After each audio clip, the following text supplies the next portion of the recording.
episode of Couch Chats. I'm your host Bex, and today with me I've got Cassandra Romano. I feel like there's a pretty way to sound that name, but No, I'm very Aussie, so it's like no, that's the right way. No, Romano's good. perfect. So thank you so much for joining me today, and we're in this gorgeous apartment in Randwick right now. So it's set a nice scene for today's chat. Yeah, it's beautiful. It's got a beautiful outlook. The sun is shining today. Just saw a plane going past, so Yes. yeah, no, it's a great location here. So thanks for allowing us this space. Oh, you're so welcome. Yeah, so I was very interested by your story, hence why I wanted you to come on and have a chat. So if you can tell me a bit about, I guess, your backstory first. Yeah, so we can't tell it all. We can just tell the them parts you yeah, wanna the tell. parts. Yeah, like we might need 5 hours if I tell it all.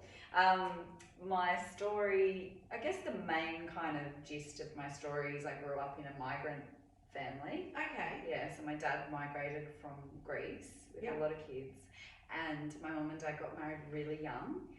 And What's really young? How old's really young? 16. Okay, that is really young. Yeah. Yeah, because people like really young these days is like early 20s, whereas back in the day, 16 was kind of. Yeah, so quite mum was 16 and yeah, dad was I think 18. It was super young. So back then, dad's 82 and mum's 78. So back then that was kind of like crazy. So growing up in a migrant family with a dad that was from European background was really strict. So that was like the beginning of the story.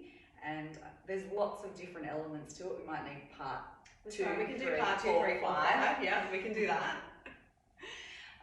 But I guess that's the little bit of background. And at 21, I ended up with the father of my children. Mm-hmm. So I had my first beauty salon at 21, 22, which was pretty crazy as well. Yeah, for sure. That's very young It to, was. go into a business. Yeah, on it your was, own in it was particular. young, Yeah. but it was a passion that I wanted to fulfill, so I started that. And everything was just going on, I guess, a perfect little trajectory of what we perceive as this perfect life that we're living, Yeah. working, everything's going the right way, and had my beautiful twin boys. Look, there was a little bit of difficulty conceiving and things like that, but I had twins. And when they were 9 months old, their dad took his own life. God, that's horrendous. Yeah, it was tough. I mean, I know what it's like to be a new mum for a start. Yeah. 9 months in, you're still in a huge adjustment phase, and you're still dealing with your own hormones and emotions and sleepless nights, and then that on top of it, how you pulled through that in itself is a tremendous feat. You know what I mean? Like, for you to pull yourself through that state mentally is huge. Yeah, so it was absolutely crazy. I feel like it's almost a blur. It was actually 19 years yesterday that he passed Wow. away. Oh, So I just got goosebumps all up and down my body. yeah, so I think it's quite poignant that we're here today. It is, isn't it? It doesn't define me, but it's certainly It's part of your story, though. It's a huge why part.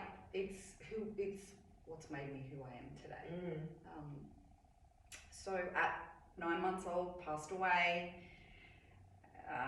The stress and all those kind of things that went with it, but there was just this one point where I was drinking copious amounts of wine and sitting on the floor, and we had the village around because the family's big and it was a village. Think about They a were beautiful helping. Greek family, It was right? amazing. You have that village, which a lot of people don't have. Oh, I wouldn't have got through it without Yeah, the village. Like yeah. everyone was banding in, and they were like bringing food, and Oh, it was almost beautiful. probably a bit too much. But they were bringing wine. You know what? You'd rather it to be excessive than not enough. They were so- bringing wine, and I was drinking it. And I don't know if that's the best solution to that problem at the time, but it's obviously Well, helped you get through. actually, the doctor, the day he passed, the doctor came in and said, "I've got a script for you for antidepressants. Here you go, Yeah.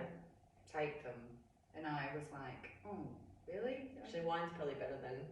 Well, I was kind of like, why am I going to take antidepressants? Like, I feel really shit right now. I don't think that's going to help me. Yeah. I'm not saying that, like, I'm not an advocate for them, but in that moment, felt like I needed to feel these shitty feelings.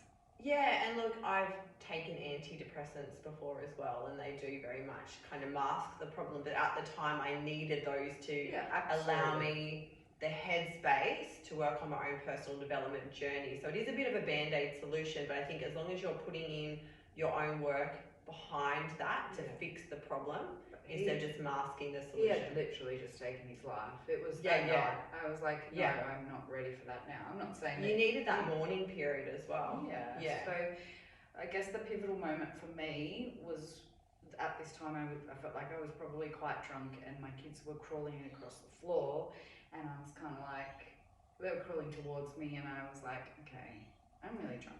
They're babies. What are you going to do, Cass? You've got two choices here.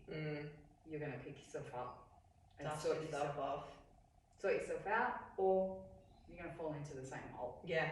And it was just like, right, what are we going to do? It's that sliding doors moment, hey? Yeah, it was a pivoting moment in my life. And I'm not saying it was easy, but I made the choice in that moment that was what was going to happen. And I guess that's where my healing journey started. I'd gone to like conventional counselling and there was nothing about depression then. We're talking 19 years ago. Suicide was like, don't tell anyone they suicided.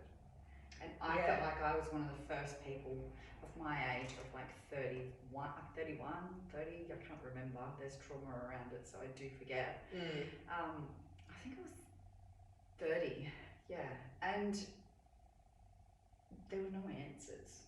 Even when I had my first son, I went through postnatal depression, but no one knew about that then, so I didn't know what was happening. I was 17, I had no idea. And it's only now that we talk about these things, I look back and realise how much I was suffering. Yeah, because you're trying to be all these things and no one's talking about anything. Yeah, and everyone's just like, here, take medication. And it's like, well, no, there's... whilst I do believe there's a place for it. For sure, I'm not a medical doctor or anything, but I do there's believe definitely a place for it. I've learned that there's ways that, get you through these things. Yeah, and so I'd say 17 is when I started my personal development journey. Yeah, good. Yeah. I've got that in common. So that's how old I'm 42, so my son is 25. So 25 years ago. And was he 17? Were you 17 when you had him? Yeah, so he's 25 now. Okay. Yeah. So it makes sense. Yeah. So you had that recognition that you're a little bit off keel, and then you started. Well, I knew I was really off keel, and then I sort of started to say I had always exercised and things like that. But when you're in this dark moment, you're kind of like, how am I going to work through it? What do I need to do? And I'd gone and seen counsellors and I just didn't feel like they were going to give me the answers, that I needed to find it myself somehow. My best friend bought me Louise Hay, How to Heal Your Life. I got chills because my mum gave me that book when I was about 16 and it changed my life, and I literally got goosebumps up my arms. It was life-changing. And that's where I just started, and it was very small. Did you go through and do like the activities in the book? Because that's what I did as well. The book was like my Bible. Yeah. Along with the village, along with the getting out and getting exercise, not sort of like strong exercise, it was just like light exercise. Just nice walking and stretching is really good, I found, for people, like for me when I was going through that, just get your body moving, get a little bit of those endorphins going, and it's for your headspace, so don't push yourself, but just a little bit be of grace. kind to yourself. Yeah, exactly. Because we get out there and we kind of like, we want to go to the gym and we want to push go weights super and we want hard. to do this, but we're kind of like being really hard. We're not feeling our heart in that, in that moment. But then it's also putting too much strain on your nervous system and you're not allowing that time to recover as well. So giving yourself that kindness in that moment. Yeah. And like overload. Exactly. Yeah. So, feeling a lot better about myself, still working in the beauty salon, went back to work pretty quickly actually. I'm not sure if I threw myself into work to kind of like be like, get it back into work, get back into routine, get things back on track. And then I was really lucky 2 years later to meet my husband, so Anthony. So he was like, I guess my knight in shining armour, and he had lost his mum at the same time that Rob passed away. Oh wow. So, okay. She had died of cancer, so we kind of like we'd known each other when we were young, and so we reconnected, and then we started our part of our journey. And I ended up being a stepmom too, so I got okay, so he has children as well. Yeah, Oh, that's so nice. she's 24 this year. Yeah. So yeah, it's all we became this kind of like instant Brady bunch. We had 2-bedroom unit and 3 kids in one. It was a bunk bed with a double, with a double on the bottom and a single on top, and well, we made it happen. It just kind of like was like instant family, and it was just that was how it started there. But it's a beautiful bonding moment having. This is what I found in. Well, maybe not for the kids. So Amelia was probably a little bit more like, holy shit, I've come from being this only child, and then I've got these 2 twin, you know. I've got these 2 well, they were 2 at that time. Just over 2, I think. Yeah. Your life goes by. You know, I'm turning 50 this year, so like life goes by and going back and trying to remember every single thing. Right? Yeah. It's tricky, but so that's when our little journey, Brady Bunch journey started, and I decided probably about 10 years ago that I would sell my beauty salon, so I'd kept it through that whole time. Yeah. It was really, really successful. I just felt like the industry was changing and I wanted to do something different, so I decided that I would sell it. And the girl in Anthony's office, who's my husband in real estate, was not well at the time, and I said, okay, knew nothing, beauty background, super creative, can make your skin beautiful, can use a computer slightly, obviously can talk to people because beauty therapists, they're like therapists. That's the biggest part of real estate, though, is talking to people. So I loved that part of it, but actually learning everything from the bottom up, it was a challenge. So learning anything new is challenging. So at 40, or maybe 40, it was just over 40, so it must be just coming up to 10 years now, I jumped in and started learning everything from the grassroots up, and it was really, really, really exciting. Very hard to work a computer. I was kind of like back then. I know these younger people, if anyone's young watching me, and we're like, oh no, but I was like, holy shit. Yeah, but for us and our generation, like, computers weren't something that we grew up with. I didn't have computers at I school. remember when the internet came in, I was like, oh my god, there's a whole world out there I never knew existed. Whereas like my children, just so normal. They're just, you know, especially my youngest who's 7, like she's just being birthed into technology. So they're just, probably, that's another discussion. Yeah. That's a whole other discussion, that one. So I kind of lost my train of thought. No, that's okay. So you were got off track. Learning, doing it, and we just had this dynamic team, and we started growing, and I really found a passion and love for real estate. And it took not that long, really.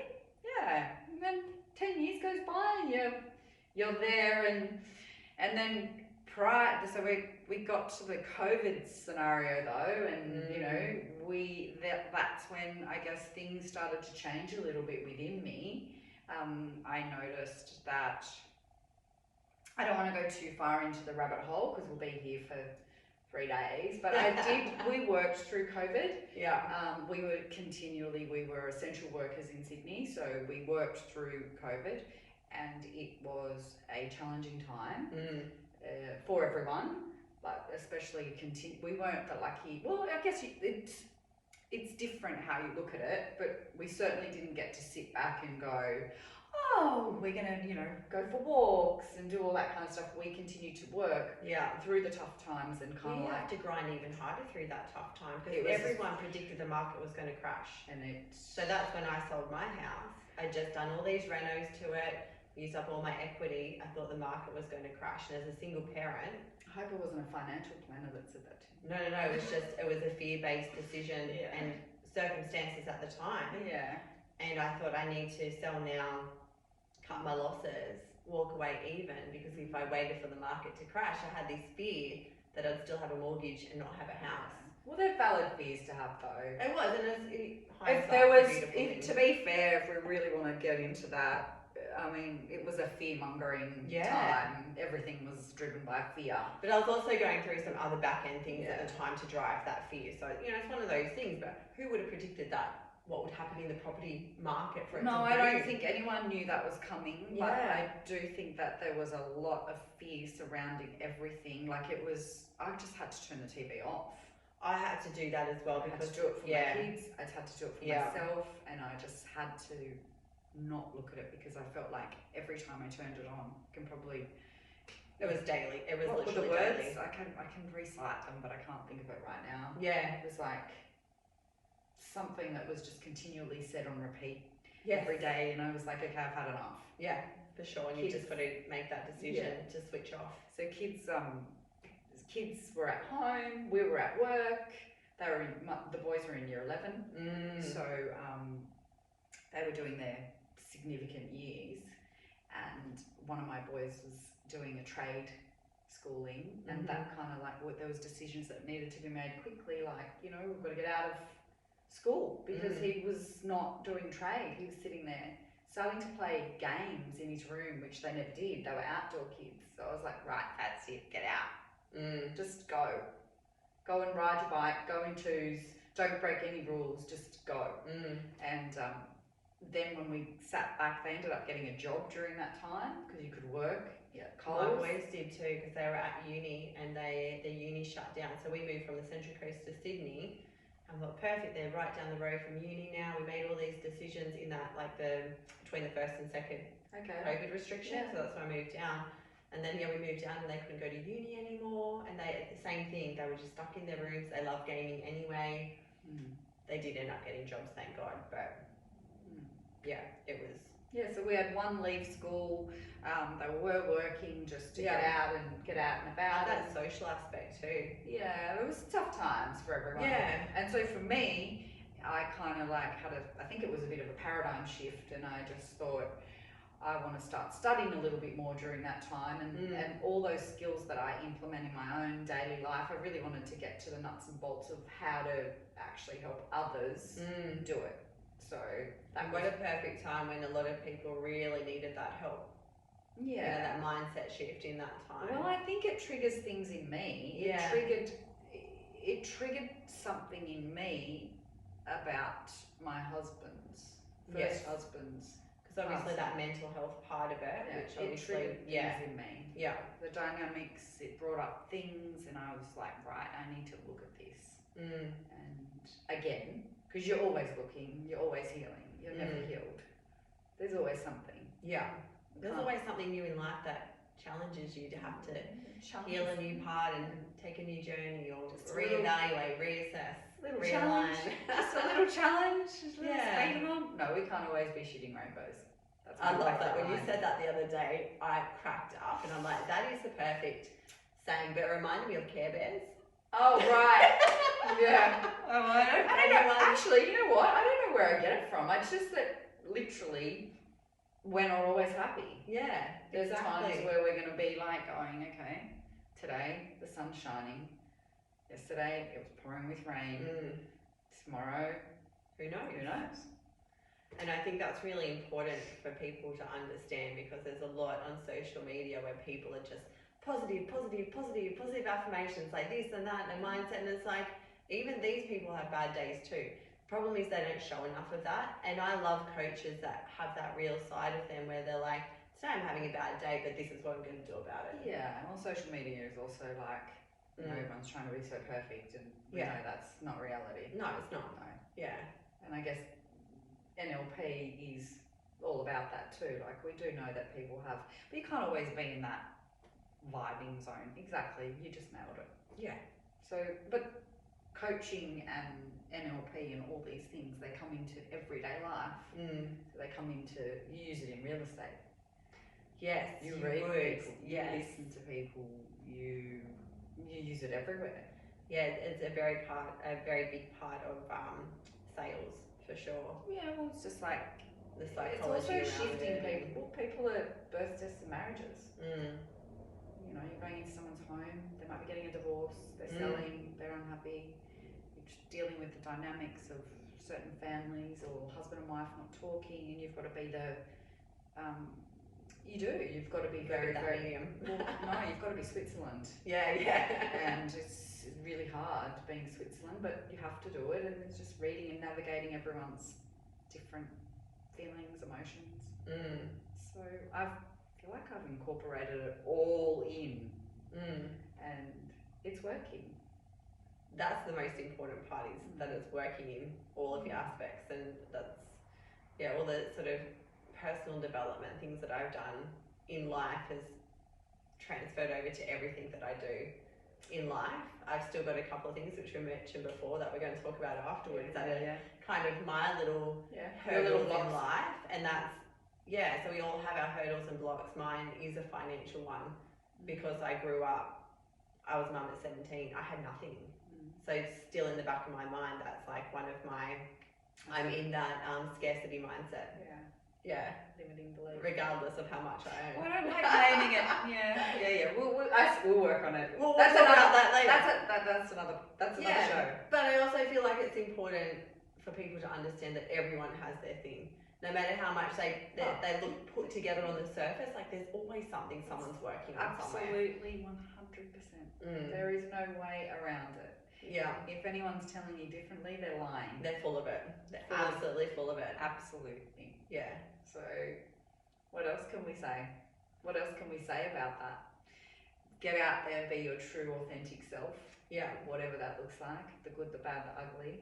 Do you find that that's something that you've done through your whole life, or is that something as you've matured in life, that it's something that's come out in an older age? Because I feel like for me it's taken in my 40s now to kind of be like, you know what, I am who I am. If you don't like it, I don't care.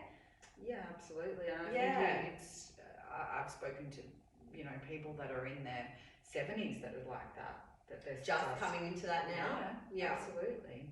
People think that they're stuck and they can't change.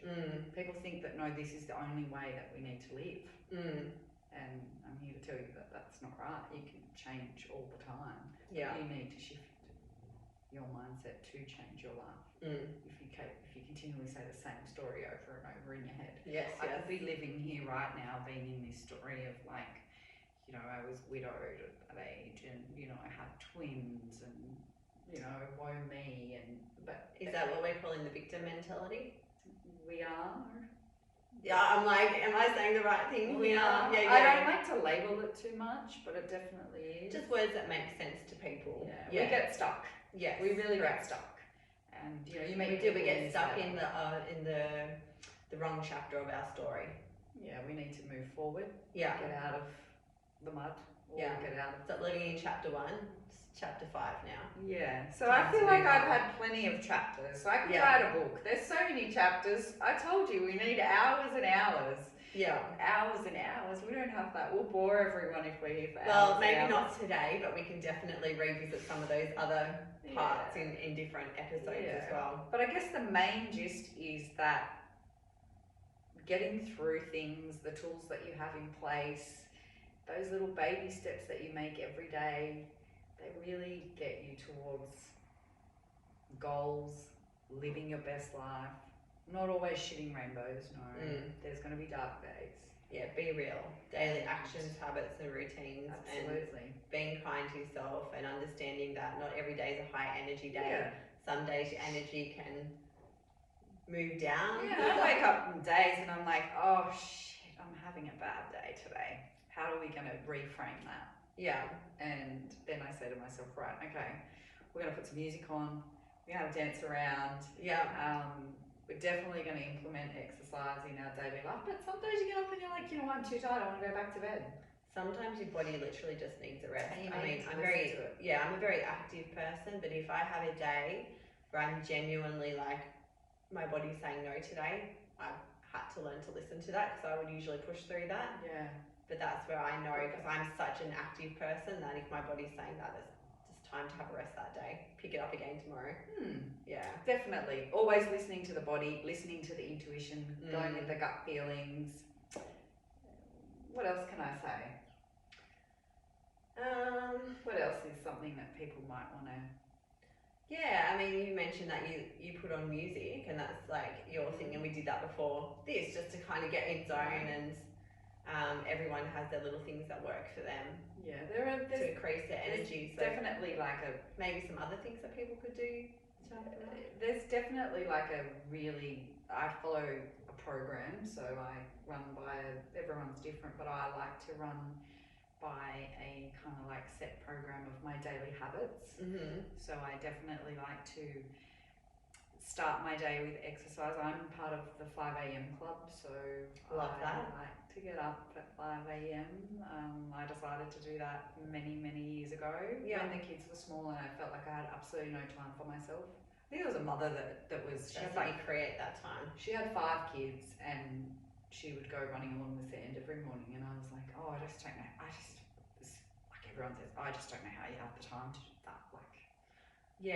I mean, I could get up at 5 a.m. I can't leave my little one to go for a run, unfortunately. But there's other things that you can do. Like you can do other exercise programs. You can do it's something. You can do some yoga. I didn't get up and go for a run because I'm not a runner, but I was like, okay, so I'm looking at all these excuses as to why I can't do these things. And time's usually the biggest one. And so I had my own little roadblocks there. So I started doing it. It takes 21 days to form a habit. So it was tough.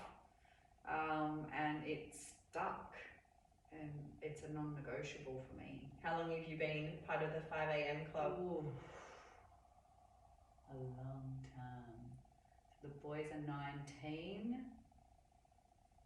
Yeah, I can't even, it could be 12 years. Yeah. But like strictly kind of like, obviously as I said, if I'm having a shit day and I wake up and I'm like, I don't want to train, then I'm not training. Yeah. But I felt like, I mean, sometimes it can be 6 a.m. It doesn't have to be. It's just whatever you can fit into. You might be an afternoon exerciser, but I've just found that if I get up early in the morning, get it done, it's done. And it's not because I want an amazing body or anything like that. It's for my mental health. Yeah, mental health. It's all my mindset. So well, I go to the gym. So I usually go on my lunch breaks, or I have to work around working kids. So I make it work for me, but then there's days that I'm not going to the gym. I might just do something in my lounge room to at least get my body moving, or my daughter goes to gymnastics for that hour. I might just go for a 30-minute walk and come back and watch whatever you can do that works into your life. But there's ways to work around. Like I see every other parent sitting there, they're not watching their kid anyway. Like they're literally on their phone. So I'm like, you know what? I'm just going to for another one. Yeah. So I'm just going to do 30 minutes.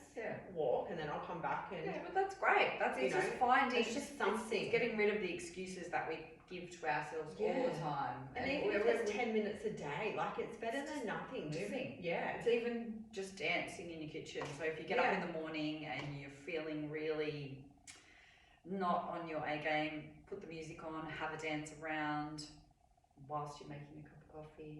But even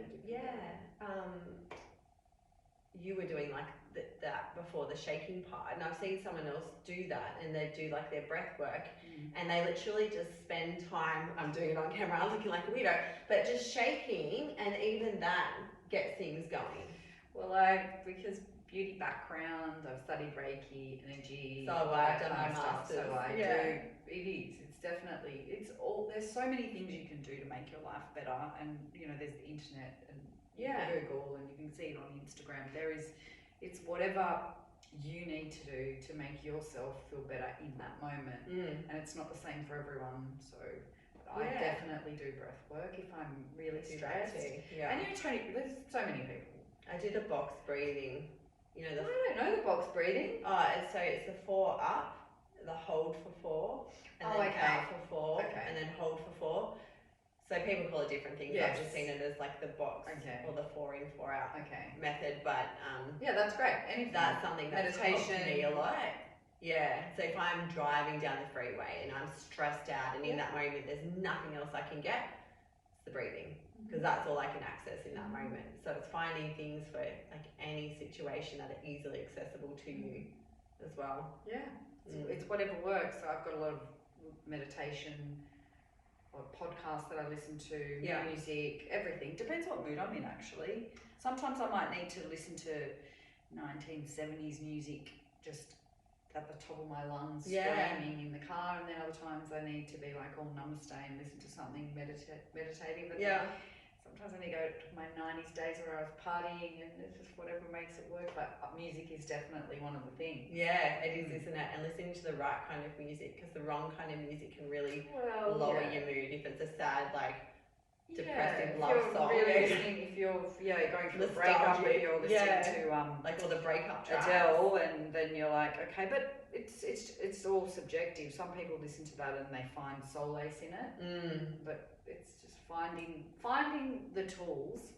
I guess that's what I do with people. I help them as well find the tools to kind of get to all that. Yeah. So it's not a quick fix. It is a little bit of a longer term commitment. And I wish I could tell you all those things in just one.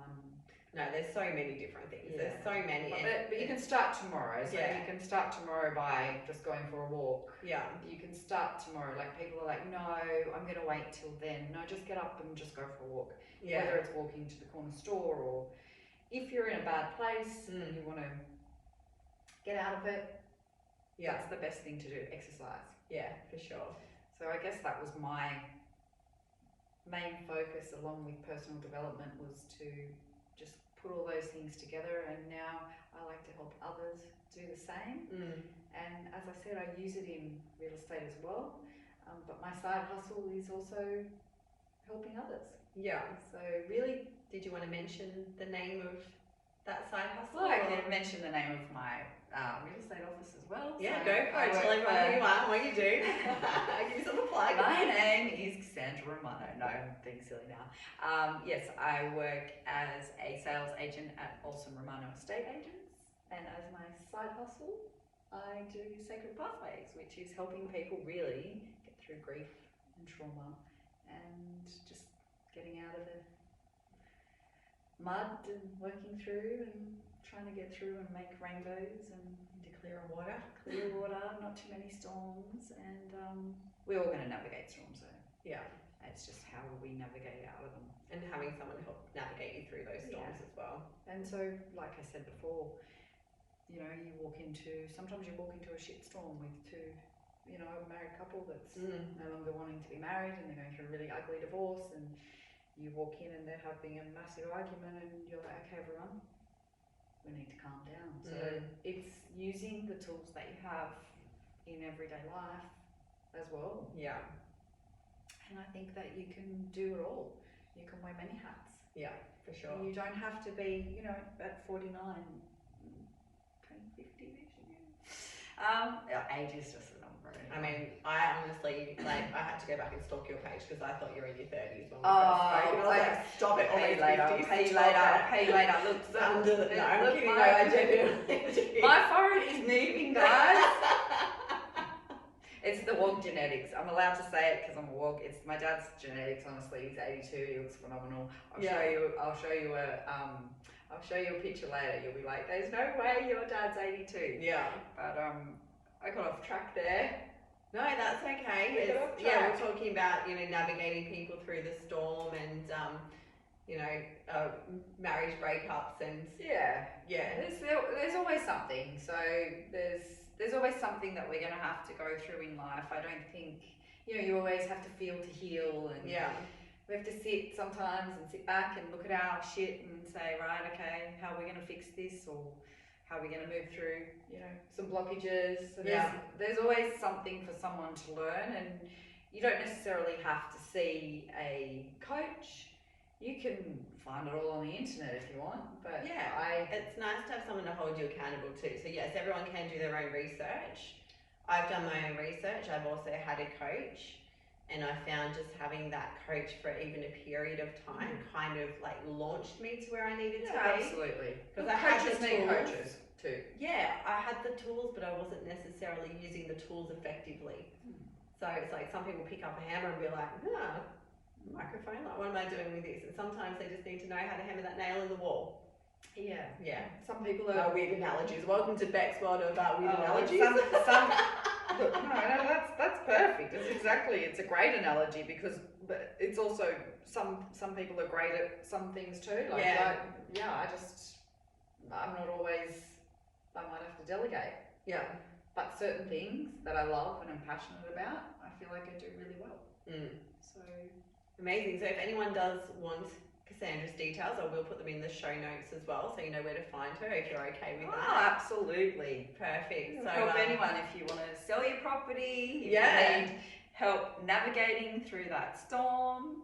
yeah. I do really focus on, I guess, trauma-based things, but I do everything. You don't want to be like in a negative mindset either. But as we said before, you want to be able to lift people up and Yeah. get them out of there. Absolutely. Fun. Yeah. So I'm going to wrap it up here today because again, like we could talk for hours and hours and hours, but Yeah. we'll come back for maybe part 2, 3, 4, and 5. Yeah. But for today, that was amazing. Thank you so much for Thank you for allowing me having to talk me. to you, and I'll put Cassandra's details in the show notes. Oh, thank you. Thank you so much. No, that's okay. See you next time, everyone. Bye. Bye.